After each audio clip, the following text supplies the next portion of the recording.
बिस्मिल्लाहिर्रहमानिर्रहीम।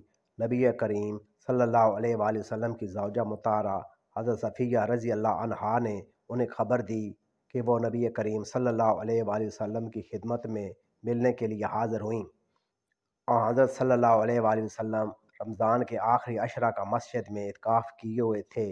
फिर वो वापस होने के लिए उठीं तो हज़रत सल्लल्लाहु अलैहि वसल्लम भी उनके साथ उठे। जब हज़रत सल्लल्लाहु अलैहि वसल्लम अपनी ज़ौजा मुताहरा उम्मे सलमा रज़ी अल्लाह अन्हा के दरवाज़ा के करीब पहुँचे, जो मस्जिद नबवी के दरवाजे से मिला हुआ था, तो दो अंसारी सहाबी वहाँ से गुज़रे और हज़रत सल्लल्लाहु अलैहि वसल्लम को उन्होंने सलाम किया और आगे बढ़ने लगे। लेकिन हज़रत सल्लल्लाहु अलैहि वसल्लम ने उनसे फरमाया, ज़रा ठहर जाओ, मेरे साथ मेरी बीवी सफ़िया हैं, यानी कोई दूसरा नहीं।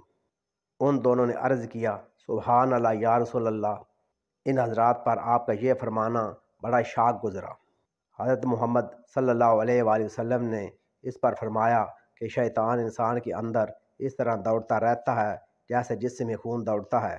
मुझे यही खतरा हुआ कि कहीं तुम्हारे दिलों में भी कोई वसवसा पैदा ना हो जाए।